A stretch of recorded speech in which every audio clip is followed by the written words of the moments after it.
Hi, everybody. Professor Monty here, and let's look at an example of consumer surplus and producer surplus.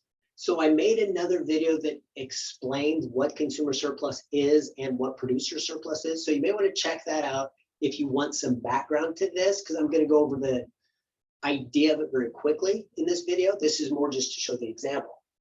So I'm given a demand curve. D of x is negative 2x plus 50. S of x is x plus 5. That's the demand and the supply curve. X is number of units. D of x and S of x are the price that we're looking for either the producer or the consumer. So the first thing we need to do is find the equilibrium point. And equilibrium is where supply equals demand. So I just set those equal to each other and I solve. And we'll do this fairly quickly. So supply, x plus 5, demand, negative 2x plus 50. So if I add 2x to both sides, I get 3x plus 5 equals 50. Subtract 5, 3x equals 45. Divide by 3, I get x equals 15. So that's the number of units at equilibrium. So the demand, the price demanded has to be equal to the supply price at 15 units. Let's make sure that's true. So if I do D of 15, I'm going to get negative 2 times 15 plus 50, and that's negative 30 plus 50. So I get $20. If I do supply of 15, I get 15 plus 5, which as you can see is also 20. So I do realize, oh, that is my equilibrium point. At 15 units, I get a demand and supply. Both have prices of 20. So there's equilibrium. So let's put that up here as my equilibrium point. 15 units at $20 per unit. That's going to be equilibrium. That's where supply and demand at that price at $20. Producers are willing to supply 15 units. Consumers want to purchase 15 units. Okay, so let's go to consumer surplus.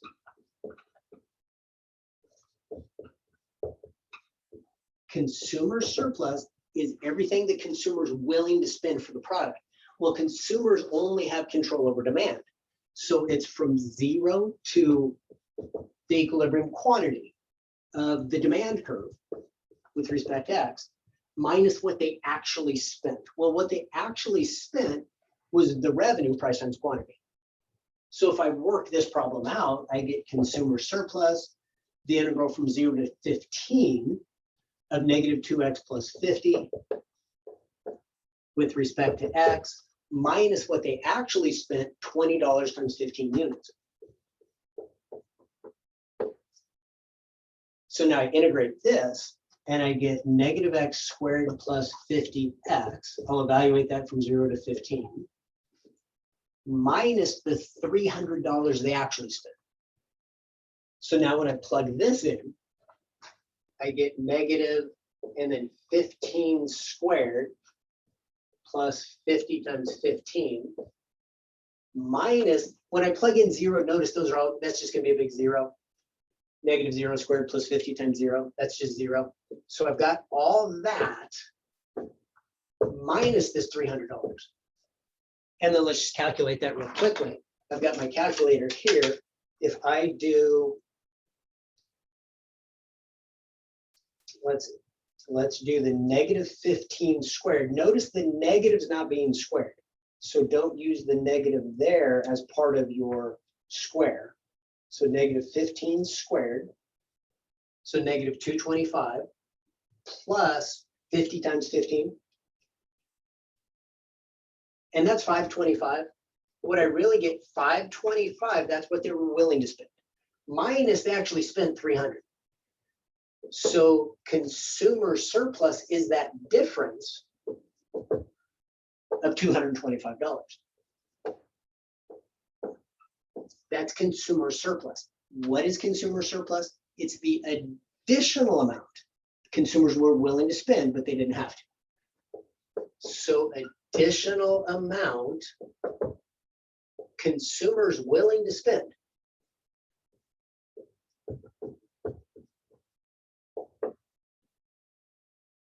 But didn't have to.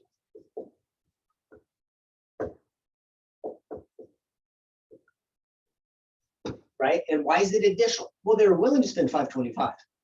They only had to spend $300, the total revenue that they spent, price times quantity. And so that extra amount was extra or additional they were willing to spend but didn't have to. So that's consumer surplus. Let's flip it over to producer surplus. Producer surplus comes out similarly. Let's talk about that. So producer surplus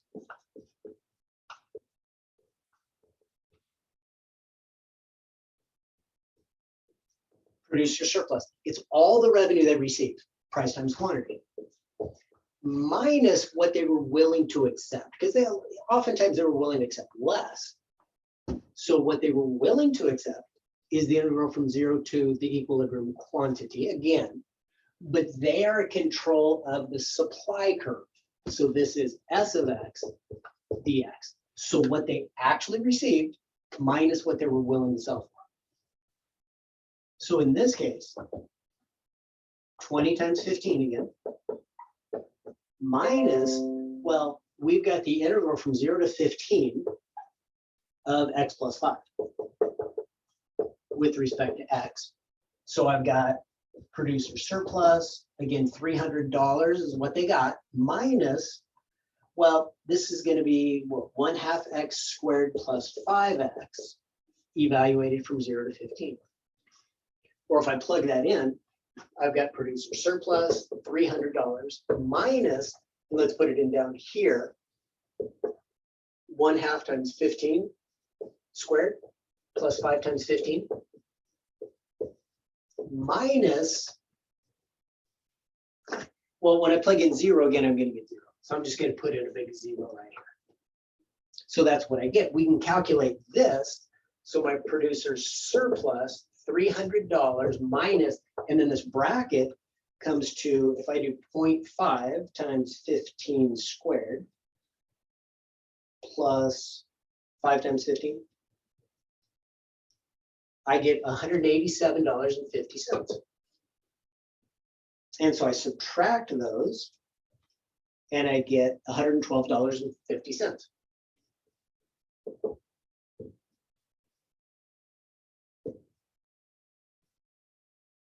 So what does that mean? Well, the producer was willing to sell those units for $187.50. They got $300. The $20 times 15 units. They got $300 as the total revenue, but this is what they're willing to accept. So that's extra amount they got in addition to what they were willing to accept. I always think there's some profit built into what they were willing to accept for the supply function.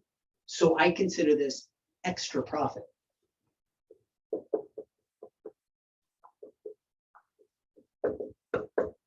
For who? For the producer.